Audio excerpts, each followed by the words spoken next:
आंचलिक साधन केन्द्र स्तरीय द्वितीय आमर जो ए वर्ष द्वितीय समीक्षा बैठक होउसी विभिन्न विद्यालय प्रधान शिक्षक माने आइसंती समस्त कुमार प्रथमे हृदय नमस्कार जनाउसी आमर कार्यसूची भितर रही स्वागत कार्यक्रम प्रदान तापरे पूर्व बैठक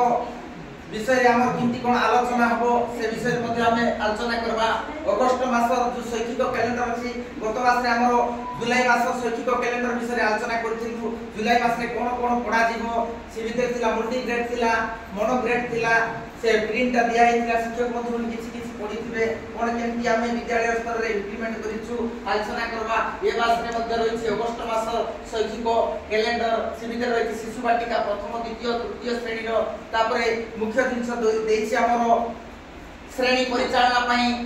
भाषा ज्ञान संख्या ज्ञान से भितर रहिछि हमर शिक्षक रो गतिविधि कथा केमति कोन शिक्षक बंधु शिक्षादान रे ताकर गतिविधि रहबो जो मल्टी ग्रेड मल्टी प्लान कथा रहउछि से जिनस केमति कोन हबो। ए मासरो ट्रेनिंग रे गला मास मध्ये हेतिला सेते आलोचना हे नथिला। ए मास रे आमे निहाती भाबे टिके अधिक करबा काहे कि ना सार मध्ये मध्ये प्रिंटटा दिया हेतिला किछि किछि पढिथिबे किछि किछि चेष्टा करूथिबे। ए मास रे आउरी केमति अधिक हे पारबो सेटा पई आमे चेष्टा करबा। नमुना पाठ टिका अछि शिक्षककर द्वारा जो पाठ टिका रही आमर जो वार्षिक पाठ्य योजना अनुसार सार इम्प्लीमेंट करूछंती आमे केते दूर पिलांक पाखरे पहुंचौतु समस्या अछि श्रेणी समस्या अछि शिक्षक समस्या अछि पीरियड समस्या अछि से भितरे भी आमे शिक्षक भाबरे केते कोन प्रिपेयर करिछु से विषय रे आलोचना हबो। उपरलिक मध्ये रहिछि हमर विद्यालय परिदर्शन आलोचना तापर चतुर्थ पंचम श्रेणी रो शिक्षादान विषय रे तापर देछि हमर होलिस्टिक डेवलपमेंट साम जो हमर पत्रिका जाक दिया हितला गत वर्ष ए वर्ष मध्ये इम्प्लीमेंट हबो कोन केमति हबो से बाबत रे हमर पुंखानुपुंख भाबे आलोचना हबो।